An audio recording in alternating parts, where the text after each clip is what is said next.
siang hari ini sedikit saya hanya menyampaikan tentang kebenaran firman Tuhan adalah tentang tema tentang kuasa firman. Ya, siang hari ini adalah tentang kuasa firman.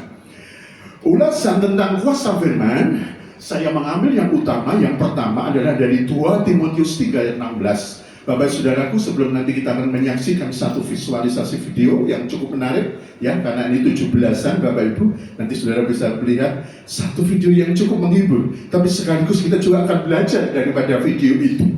Segala tulisan yang diilhamkan Allah memang bermanfaat untuk mengajar, untuk menyatakan kesalahan, untuk memperbaiki kelakuan, dan untuk mendidik orang di dalam kebenaran. Demikian dikatakan di dalam 2 Timotius 3 ayatnya yang ke-16. Bapak Ibu Saudaraku, adik-adik sekalian yang dikasihi Tuhan, siang hari ini sebelum kita masuk di dalam nas kita, tema kita siang hari ini, ada baiknya kita dihibur ya dengan satu musim 17 Agustus. Biasanya di tempat saudara banyak juga lomba ya. Lomba nggak di tempat Ibu? Ada lomba ya Bu ya? Ada lomba semua ya? Lomba semua ya? Bapak Ibu ya, tempat saya jaring dalam lomba. Mas Andri, sudah selesai lombanya? Sudah ya? Tapi kita mau melihat nih juga ada yang lomba yang unik Bapak Ibu ya. Barangkali ini pernah juga terjadi di lingkungan saudara. Kita akan mau lihat dulu Pak Andreas satu video menarik mengenai satu lomba yang lucu ini dalam 17-an Bapak Ibu. Coba kita lihat. Saudara pernah lihat nih ya? Atau bahkan mungkin lingkungan saudara pernah mengadakan lomba ini. Mungkin saudara bisa jadi ide ya. Jadi ini lomba baris berbaris tapi matanya tertutup Bapak Ibu. Coba saudara lihat.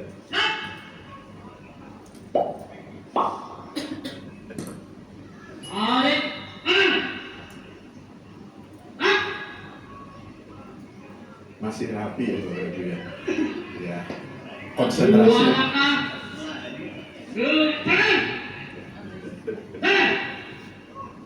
Waduh, mantap.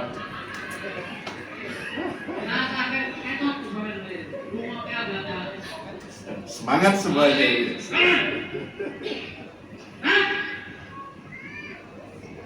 Satu langkah ke belakang.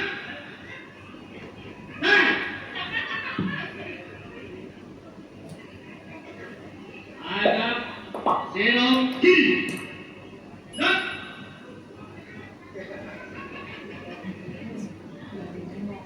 Jalan di tengah.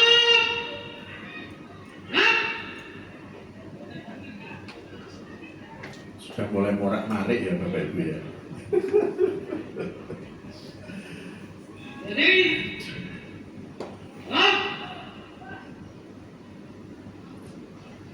langkah tegak, maju.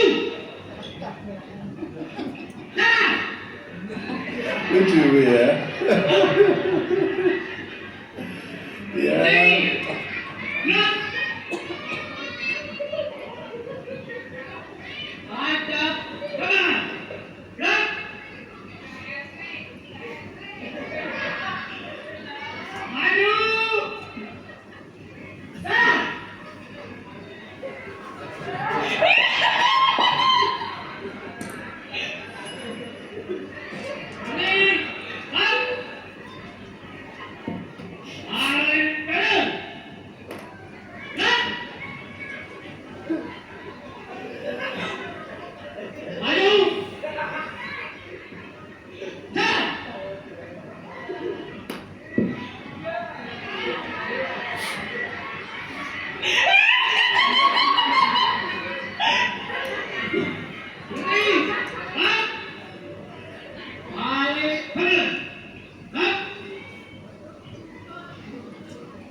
Satu langkah ke kiri.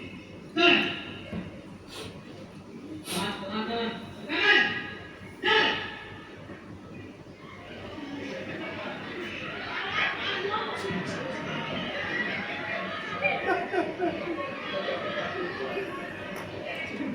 Barangkali ini patut diagendakan Mbak Desi, besok kita bisa lomba seperti ini.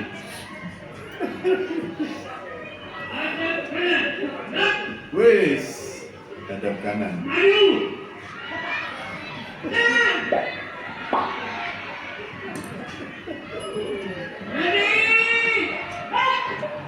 Kepada Dewa Juli. Ini penghormatan terakhir Bapak Ibu.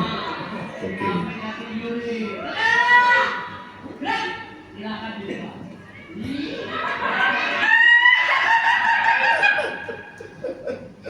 Bapak Ibu Saudaraku, ya lucu ya, cukup menghibur ya. Tapi Bapak Ibu Saudaraku, adakah yang saudara tangkap daripadanya? Ya. Dari baris berbaris masa tertutup. Ya. Apa sih yang saudara bisa tangkap daripada kesan yang terjadi pada saat kita boleh melihat satu lomba yang seperti ini?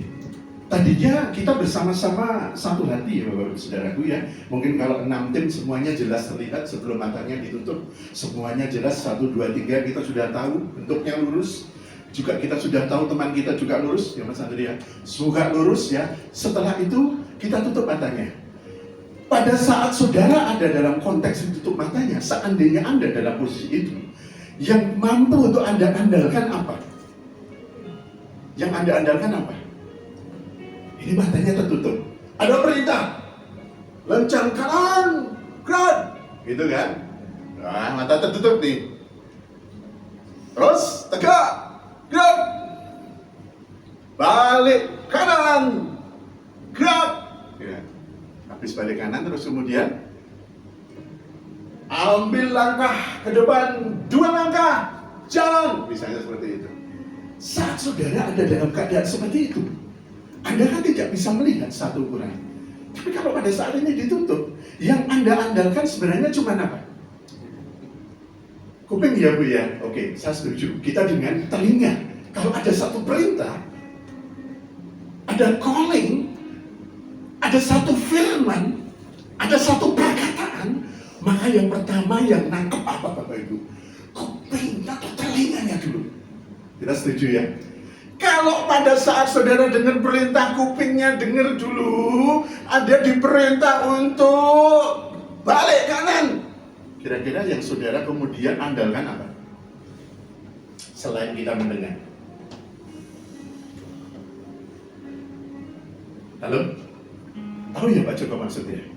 Gimana ini? Apa yang kau andalkan? Selain misalnya kita dengan tadi mendengar, oh ya, oh berarti ini disuruh untuk ke apa ya? Balik kanan. Oke. Pikiran kita akan menangkap, tubuh kita pasti juga akan langsung mati. Ya, selain itu, kalau tadi dikatakan konsentrasi, oke, pikiran Ibu ya, pengetahuan, pikiran, logika, betul ya? Ada enggak yang ada di sini? Kalau badan saya saat seperti ini, karena kita tidak bisa melihat posisi kemiringan, kira-kira perasaan kita bagaimana? Kalau misalnya serong kanan, ya kita perasaannya serong kanan. Betul ya? Kaki kita akan merasa kita akan ada dalam posisi serong kanan. Hanya begitu yang bisa kita andalkan ya. Karena tepatnya, saudara tidak akan bisa mengetahui bahwa seperti apa sebenarnya ada di dalam satu langkah ataupun satu pola untuk mengikuti perintah itu. Satu pesan siang hari ini, Bapak Ibu Saudaraku yang dikasih Tuhan. Demikianlah saat kita bersama-sama mendengar satu kebenaran firman Tuhan. Tadi dikatakan kalau saudara mendengar, saudara membaca sekaligus itu juga mendengar, saudara setiap hari baca firman, maka yang dengar jelas sekali adalah saudara mendengar. Itu yang pertama. Kalau saudara mendengar, bagaimana langkah dan kemudian kita akan membawa perintah Tuhan itu? Kadang-kadang kita pada penafsiran masing-masing. Betul ya Bapak Ibu? Pada apa yang kita anggap benar di dalam pemandangan kita untuk menangkap tentang firman yang sudah sampai kepada telinga kita. Bapak Ibu Saudara dikasih Tuhan, ya. Kita akan lihat di dalam Ibrani 4 ayatnya yang ke-12 dulu, Pak Andreas. Ya, kita akan lihat di dalam Ibrani 4 ayatnya yang ke-12. Kita akan bersama lihat. Bapak Ibu Saudaraku, mari kita akan buka. Ini adalah satu ayat yang sederhana. Siang hari ini pun juga akan sedikit saja saya akan menyampaikan tentang kebenaran tentang kuasa firman ini. Ibrani 4 ayatnya yang ke-12. Silakan Bapak Ibu Silakan dibaca kalau mungkin saudara sudah mendapatkannya. Ini ayat ini begitu favorit ya buat saya pun juga. Saya sangat senang sekali dengan ayat ini. Mari kita akan baca bersama Bapak Ibu Saudara, adik-adik sekalian, Ibrani 4 ayat 12. Sebab firman Allah hidup dan kuat dan lebih tajam daripada pedang bermata dua manapun. Ia menusuk amat dalam sampai memisahkan jiwa dan roh, sendi-sendi dan sumsum. Ia sanggup membedakan pertimbangan dan pikiran hati kita. Pada saat saudara bergumul, pada saat saudara baca firman, hal yang utama terjadi adalah hanya saudara menafsirkan itu dengan pengetahuan saudara. Tetapi tahukah Bapak, Ibu, adik-adik saudara sekalian, bahwa apabila kuasa firman itu masuk tidak hanya dalam pengetahuan, tetapi di dalam pewahyuan, tetapi ada di dalam roh, ada di dalam pemahaman yang lebih dalam, menjadi rema, menjadi hidup, maka semuanya akan menjadi satu pewahyuan bagi saudara. Akan menjadi sesuatu yang seakan-akan itu menjadi satu kekuatan yang saudara dapat, sebagai sesuatu yang baru yang saudara seakan-akan bahwa Tuhan ada dan berbicara dengan Bapak Ibu Saudaraku. Sering tidak, pada saat saudara ada dalam pergumulan hidup, saudara kemudian membaca kebenaran firman Tuhan. Pada saat saudara sebelum membaca kebenaran firman Tuhan, yang ada dalam pikiran kita, pasti kita juga akan mengolahnya, kita akan meresponnya sedulu. Kira-kira yang benar yang gimana ya? Menurut pikiran kita kah? Atau menurut hati kita kah? Atau yang saya katakan di sini adalah sesuatu yang memang berasal dari pewahyuan. Bapak Ibu Saudaraku, saya menggarisbawahi dan minta saudara benar-benar menyimpan ayat yang berharga ini, yaitu ayat Ibrani 4 ayatnya yang ke-12. Ini adalah ayat yang benar-benar patut untuk saudara selalu pegang di dalam kehidupan kita menjadi umat Tuhan. Kita akan kembali ke PPT. Bapak Ibu Saudara, kalau kita bicara mengenai Alkitab, bahwa Alkitab tadi dikatakan di dalam 2 Timotius 3 ayat 16, bahwa Alkitab adalah segala tulisan yang diilhamkan Allah, yang memang bermanfaat untuk mengajar, untuk menyatakan kesalahan, untuk memperbaiki kelakuan, dan untuk mendidik orang dalam kebenaran. Bapak Ibu, Alkitab adalah firman Allah. Kalau saudara membaca di dalam kebenaran firman Alkitab, kira-kira di dalam forum Bapak Ibu Saudara ini sering membaca Alkitab setiap hari? Halo Bapak Ibu, yang setiap hari baca Alkitab? Selalu? Yang sebelah sini selalu baca Alkitab? Ragu ya Bu ya? Karena memang gak tiap hari, gak apa-apa. Yang sebelah sini juga? Gak juga Bu Joko ya? Gak pernah setiap hari baca? Ya, Sering ya, tapi tidak selalu setiap hari baca ya. Saya mau tanya ini, Bapak Ibu Saudaraku, sebenarnya di dalam Alkitab itu antara perjanjian lama dengan perjanjian baru itu berapa kitab jumlahnya? Sederhana Bu ya, kembali ke sekolah minggu. Ada yang tahu tidak? Perjanjian lama ada berapa kitab? Mulai dari Kejadian sampai Maleakhi. Kemudian di dalam kitab perjanjian baru mulai dari Matius sampai dengan kitab Wahyu. Saudara baca jadi orang Kristen puluhan tahun. Pertanyaannya sederhana. Ini untuk memulai sesuatu tentang bagaimana pandangan saudara mengenai tentang bagaimana kuasa kebenaran firman, bagaimana Alkitab ini posisinya di dalam kehidupan Bapak Ibu Saudaraku. Saya ingin tanya, ada yang tahu tidak di sini? Ada berapa kitab antara perjanjian lama dengan perjanjian baru? Nanti besok jangan takut datang lagi Bu ya. Karena kadang takut, aduh ini ditanya-tanya. Kita mau belajar, karena ini penting ya, ini hal sederhana sekali. Ada berapa Pak? 29 dan 27. Jadi jumlahnya berapa Pak? 39 dan 27. Berarti jumlahnya 66 kitab. Setuju Mas Andri? 39 di kitab Perjanjian Lama dan 27 di kitab Perjanjian Baru. Halo di sini, setuju nggak Bu? Nggak pernah baca? Nggak pernah untuk benar-benar kita tahu? Saya kasih tahu Bapak Ibu bahwa Alkitab kita ini ada 39 kitab di Perjanjian Lama dan 29 kitab dalam Perjanjian Baru. Sehingga keseluruhan daripada Alkitab yang setiap hari harus kita baca ini menjadi sumber kebenaran satu-satunya ini adalah 60 berapa Pak? 8. Kalkulatornya rusak gitu. 39 tambah Kalau 39 sama 29, 68. 39 sorry Pak ya, 39 sampai 27. Oh, 66. Oke ya, berarti saya ya tiru ya. Betul, berarti Bapak Ibu nggak ngantuk berarti ya. Amin, puji Tuhan. 39 dan 27 kitab Perjanjian Baru. Bapak Ibu jumlahnya adalah 66 kitab. Alkitab sebagai firman Allah. Ada beberapa hal yang Bapak Ibu ketahui. Mengapa Alkitab ini adalah merupakan firman Allah? Dan Alkitab ini memang benar merupakan sebuah firman Allah dan bukan satu kitab yang mengandung firman Allah. Ya, yang pertama, Bapak Ibu dikatakan demikian, bahwa Alkitab bukan hasil karya manusia semata-mata. Kemudian yang kedua, bahwa Alkitab sebagai sumber kebenaran ini mengandung kekuatan Allah, sebagaimana di dalam kitab Roma 1 ayat 16. Kemudian yang ketiga dikatakan bahwa Alkitab atau firman ini adalah awal dari segala sesuatu. Yang keempat, bahwa Alkitab ini sifatnya komprehensif dan konsisten.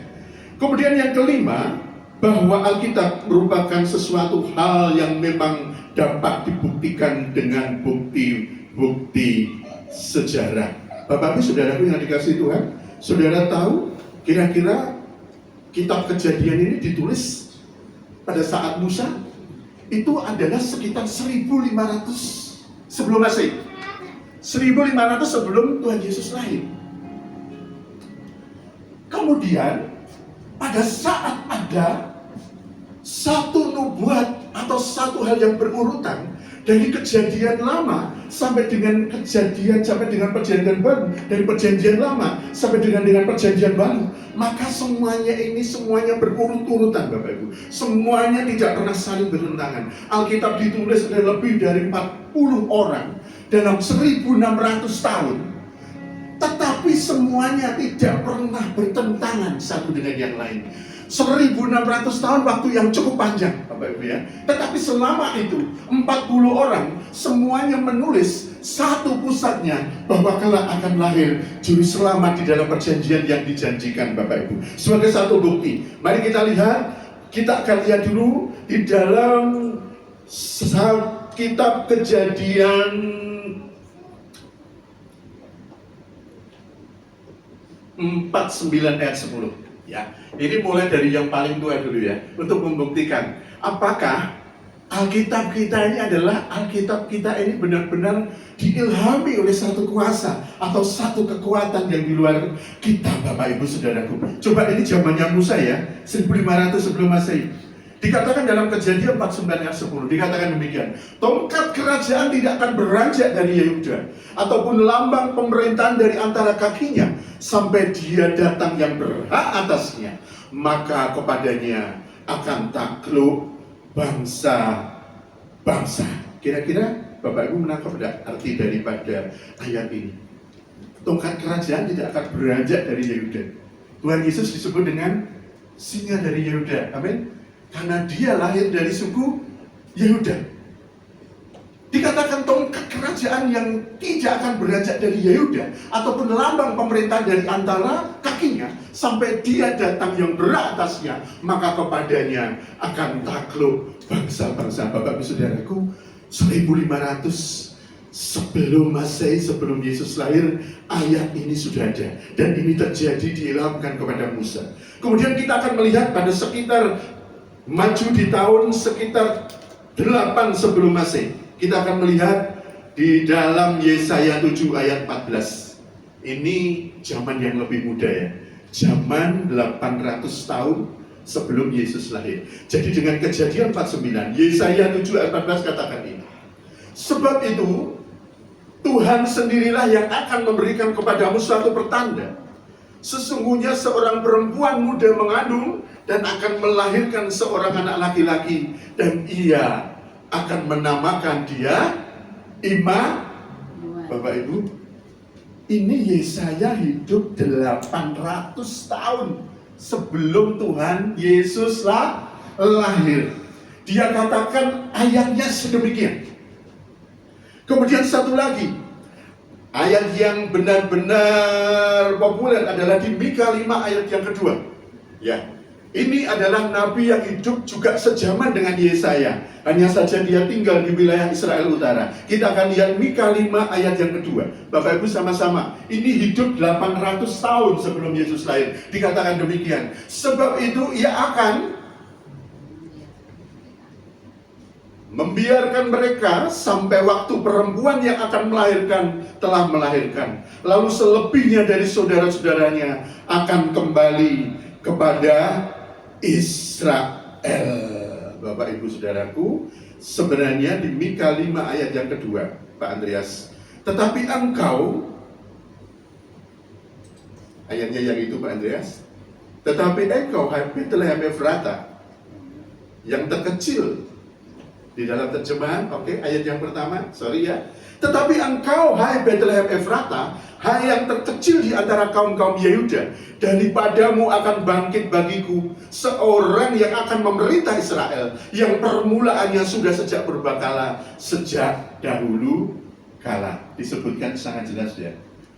Engkau, hai Betlehem Efrata, hai yang terkecil di antara kaum Yehuda, daripadamu akan bangkit bagiku seorang yang akan memerintah Israel, yang permulaannya sudah sejak purbakala, sejak dahulu kala. Kalau kita mendengar Bapak Ibu, Alkitab ini sejak 1500 tahun tadi sudah menubuatkan demikian. Kemudian zaman Yesaya 800 tahun juga menuju pada satu nama Immanuel.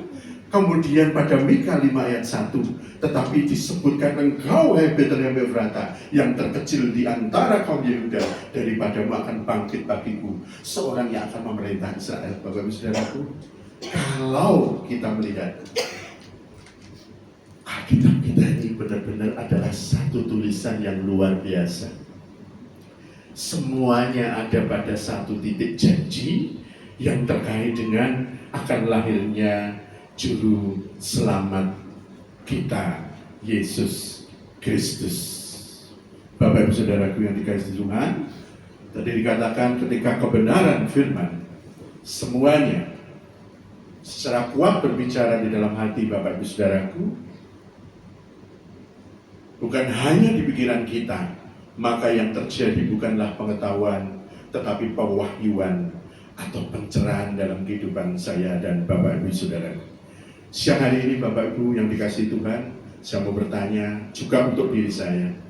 Bagaimana respon kita terhadap firman Allah? Apabila siang hari ini kita boleh mengetahui bahwa firman Tuhan adalah sesuatu yang berasal dari Allah, sesuatu yang menjadi satu standar kebenaran yang total dari kehidupan kita sebagai orang yang percaya. Ada beberapa hal Bapak Ibu saya yang mengingatkan. Apabila seperti siang hari ini, firman Allah ini saya taburkan kepada hati manusia, kepada hati saudara, ditangkap oleh selingan saudara. Ada beberapa hal yang tentu seperti tanah yang ditaburi dengan benih. Yang pertama, satu konsep yang wajar bahwa taburan saya tidak bertumbuh. Amin Bapak Ibu. Ya, kita bicara objektif ya. Ini kita supaya bisa belajar. Pada saat saudara mendengarkan firman, bahwa apa yang saudara dengar, apa yang saudara tanam di dalam hati saudara, itu tidak bertumbuh. Matius 13 ayat 19. Yang kedua, respon kita. Taburan firman itu bertumbuh tetapi tidak berakar. Kita mendengar seperti ini. Saudara dengar firman, saudara bertumbuh tetapi tidak berakar. Artinya apa?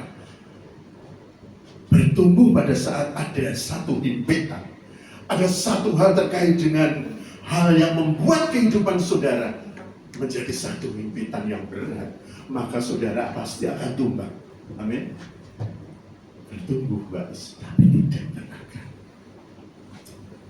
Yang ketiga, bertumbuh tapi terhimpit.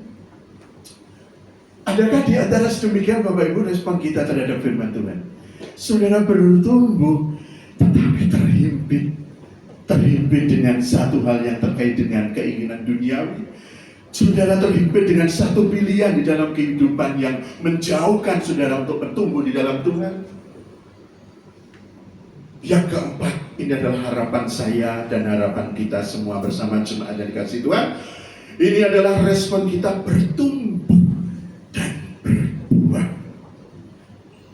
Bertumbuh dan berbuah. Yang pertama, saudara rindu membaca dan mendengarkan firman Allah. Yang kedua, berusaha memahami firman Allah. Yang ketiga, percaya dan menaruh harap pada janji-janji firman Allah. Kemudian hidup sesuai dengan firman Allah. Dan yang terakhir adalah saudara harus punya keberanian untuk memberitakan kebenaran firman Allah. Menjadi saksi daripada perbuatan-perbuatan Tuhan yang ajaib. Kemuliaan untuk Tuhan kita Yesus Kristus. Yang luar biasa, yang selalu memberikan kekuatan dalam kebenaran firman-Nya. Bapak Ibu Saudara, adik-adik yang dikasihi Tuhan Yesus, siang hari ini tidak banyak yang akan saya kupas, tapi ada satu kisah ya, yang sebenarnya sudah sering saudara mendengar, tapi dalam sudut pandang yang lain, saya mau cerita lagi untuk mengingatkan Bapak Ibu Saudaraku tentang kisah nyata seorang misionaris yang bernama David Flood ini. Bapak Ibu Saudara, David Flood ini adalah seorang misionaris dari Swedia, dan dia adalah seorang misionaris yang pernah mengalami kekecewaan di dalam pelayanannya. Jauh pada saat dia mempunyai panggilan untuk dia menyerahkan hidupnya bersama dengan seluruh keluarganya ke Afrika, ke Zaire saat itu, Bapak Ibu Saudaraku, David Flood benar-benar mempunyai satu harapan yang besar untuk dia bisa boleh bekerja di ladang Tuhan. Tapi apakah Bapak Ibu ketahui, adik-adik sekalian, pada saat dia sampai di Zaire, dia berangkat bersama dengan seorang anaknya yang masih kecil, Bapak Ibu ya. Tetapi setelah sampai di sana, kemudian istri ini kemudian hamil, Bapak Ibu Saudaraku, karena wabah malaria. Akhirnya Tuhan mengambil istrinya yang dia kasih ini di Afrika. Tidak lama berselang kemudian anaknya yang dia bawa dari Swedia ini juga meninggal. Dan yang saudara lihat ini adalah satu-satunya anak yang dia tinggalkan karena ini adalah kehamilan dia di Afrika. Pada saat dia melayani di Afrika selama berpuluh-puluh tahun, dia mengalami satu hal yang sangat mengecewakan di dalam pelayanannya. Jadi di dalam setiap dia berkhotbah, di dalam dia setiap hari melakukan penginjilan, Bapak Ibu, jauh-jauh datang dari Swedia, yang datang itu hanya seorang anak saja. Satu orang anak kulit hitam. Satu orang anak kulit hitam. Dan anak ini tidak pernah bertambah. Jadi ya hanya satu orang anak ini saja, Bapak Ibu Saudara. Dalam satu hal di mana David itu benar-benar kecewa pada Tuhan. Tuhan, saya sudah jauh datang dari Swiss. Saya sudah jauh datang dari Eropa untuk datang ke sini. Saya sudah menerima panggilanmu. Tetapi Engkau sudah mengambil istriku. Engkau sudah mengambil anakku. Dan sekarang Tuhan, biarlah aku kembali pulang untuk ke Eropa kembali. Dia pulang dengan kekecewaan dan bahkan Bapak Ibu Saudara, dia menitipkan anaknya yang lahir itu kepada seorang sahabatnya, sesama misionaris yang juga hidup di Zaire saat itu. Dan dia menitipkan anak yang saudara lihat di tengah ini. Bapak Ibu Saudara, dia pulang dengan kekecewaan. Dia pulang seorang diri dan dia hidup jauh daripada Tuhan. Dia mabuk-mabukan Bapak Ibu ya, dan dia jauh dalam kehidupan yang semakin hari semakin dalam, jauh daripada Tuhan. Sampai pada suatu ketika Bapak Ibu Saudaraku, anaknya yang kecil ini dari Zaire, dia kemudian bertumbuh menjadi dewasa dan akhirnya dia mendapatkan seorang suami yang seorang pemimpin juga dari Eropa yang kebetulan dia mengajar di Zaire. Pada saat mereka kemudian mendapatkan satu tiket ke Eropa untuk datang, karena dia ada satu kunjungan ke sana bersama dengan suaminya. Pada suatu tempat di London, saat dia singgah di suatu tempat di mana acara tersebut memang mereka juga menghadiri, ada satu hal yang luar biasa adalah kesaksian dari seorang yang berkulit hitam, Bapak Ibu Saudaraku, dan orang itu mengatakan bahwa saya bisa berdiri di sini karena saya benar-benar telah diselamatkan oleh seseorang yang sekarang benar-benar saya ingin mencari dia, dan orang itu adalah orang yang membawa saya kepada Tuhan, dan orang itu adalah orang yang selama ini telah membentuk saya menjadi saya seperti ini. Dan dia katakan di dalam forum, kalau Bapak Ibu Saudaraku kira-kira mengetahui sebuah nama, dia menyebut nama David Flood. Dan pada saat itu anaknya yang bernama NG ini lahir, dia datang di tempat yang sama, ya. Kemudian dia akhirnya menghampiri orang ini dan dia mengenal cerita bahwa pada saat orang tuanya saat dulu dia sering cerita bahwa hanya ada seorang Afrika dan orang itu bernama Rohingya Anggora. Orangnya seperti ini Bapak Ibu ya. Orangnya berkulit hitam. Ya.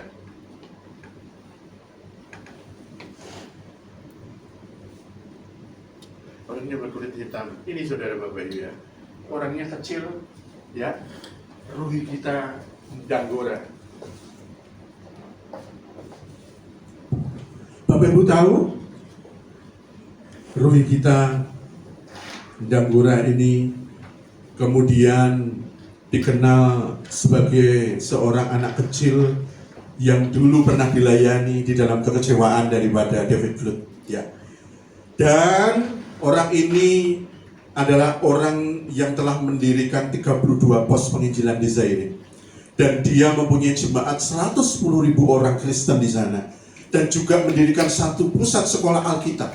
Dari rumah sakit juga dia mempunyai dengan kapasitas 120.000 tempat tidur, Bapak Ibu ya. Ini hal yang luar biasa dikatakan. Bapak Ibu Saudaraku, satu makna yang kita saat ini boleh mendengar tentang ini. Pada saat kita merasa menaburkan sesuatu dalam kebenaran firman, David Flood merasa mungkin dia sia-sia di dalam kehidupannya. Tetapi pada saat siang hari ini Bapak Ibu Saudaraku, tidak pernah ada sesuatu yang sia-sia yang saudara dengar, yang saudara taburkan, yang saudara senantiasa baca dari kebenaran firman Tuhan. Siang hari ini Bapak Ibu Saudara yang dikasihi Tuhan, mari kita bersama-sama untuk kembali di dalam satu kebenaran firman Tuhan. Dan saya tutup dalam satu firman Tuhan di dalam kitab Yesaya 55 ayat 10 sampai dengan ayatnya yang ke-11. Ini adalah pesan dan ayat yang terakhir untuk Bapak Ibu Saudaraku bawa pulang. Yesaya 55 ayat 10 sampai dengan yang ke-11. Ini adalah yang terakhir. Saya bacakan untuk Bapak Ibu Saudara. Demikian dikatakan, sebab seperti hujan dan salju turun dari langit dan tidak kembali ke situ, melainkan mengairi bumi, membuatnya subur dan menumbuhkan tumbuh-tumbuhan, memberikan benih kepada penabur dan roti kepada orang yang mau makan. Dikatakan dalam 55 ayat 11 Yesaya. Demikianlah firmanku yang keluar dari mulutku.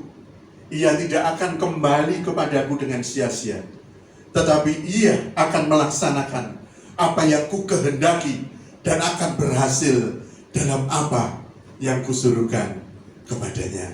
Ada amin Bapak Ibu? Ada amin Bapak Ibu Saudaraku? Amin. Ada amin? Amin. Beri kemuliaan.